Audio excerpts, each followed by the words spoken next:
Hello and welcome everyone. My name is Bilal Sheikh. Due to quite a bit of demand from friends, family, and colleagues, I've decided to showcase my home office setup. Now, Rome wasn't built in a day and neither was my setup. I started with one screen and an L-shaped desk and gradually upgraded to a new desk, an additional screen, a Thunderbolt 3 dock, and other accessories, eventually arriving at my current setup. So the key components of my home office setup are, of course, my screens. These are both 55-inch TVs that I'm using as my external monitors, and they give me a lot of screen real estate to work with.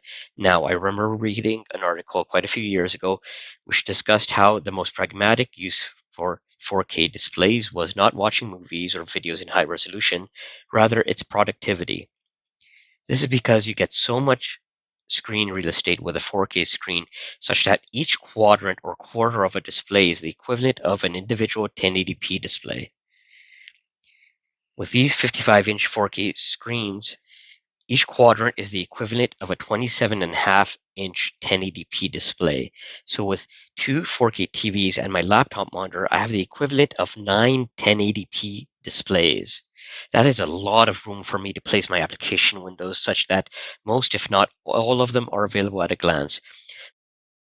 So over here, you can see Visual Studio Code open in portrait mode. I have a flowchart open, a browser window. I have Outlook open over here, as well as Microsoft Teams. I have Wikipedia article open in portrait mode. So you can see that is a lot of screen real estate to work with, which is fantastic for productivity. You can have your emails and messages open. If you're doing coding or design work, you can have that and any reference docs you need at the ready. You don't have to do a lot of window switching. Everything you need is available at a glance.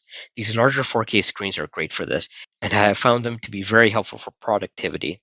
Now, since these are TVs and not monitors, there are several things that you need to keep in mind when deciding to use a TV as your computer's display. First, you need to ensure that the TV you choose supports HDMI 2.0 or higher on at least one of its HDMI ports.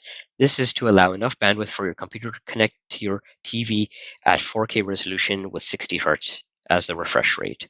Any less bandwidth would limit your resolution or your refresh rate. And the entire point of having a 4K TV is to get, of course, a 4K resolution, and a lower refresh rate will make things look jumpy and not smooth. Next, you need to ensure that your TV supports what's called Chroma 444. Essentially, this means that your TV supports uncompressed video data through the HDMI cable. Without this, the TV may have issues displaying text from your computer. The other thing to keep in mind is that TVs are typically designed to be viewed from a far greater distance than monitors. So you're likely to experience quite a bit of eye straining if you don't adjust some settings. You can start with the backlight, or some TVs have a gamma setting. I have it set to 0. I have reduced the brightness as well. Listen to your body, listen to your eyes. If your eyes feel strained, don't just let it slide. Adjust the settings until your eyes are comfortable. A lot of modern TVs have a game mode, which reduces latency. This means there is less time between you performing an action with your mouse or keyboard and that action showing up on your screen. So you want to turn game mode on if you have it. One thing you may have noticed is that I am using a single remote to control both displays. I found that to be very handy for turning them on and off at the same time. If you're using multiple displays from the same brand and model year, you can likely control them with a single remote. Another thing you want to ensure is that both displays are the same size. Either that or have one of them oriented in portrait mode.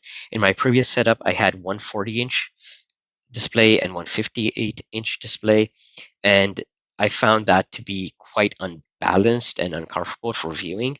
Yeah, once I switched to two displays that were of the same size, I found to be much more comfortable and much less straining. Additionally, I found that 58 inches tends to be on the bigger side and required that I turn my neck a bit to view things at the edge of the screen, which was uncomfortable. For me, I'd say between 45 and 55 inches gives the best balance between lots of room on my screen and minimal straining, with the sweet spot being at about 50 or 52 inches. Now, for the other components of my setup, of course, there is my chair over here. This is from Secret Labs. It's a gaming chair, which I have found fantastic for office use. This happens to be the Titan model.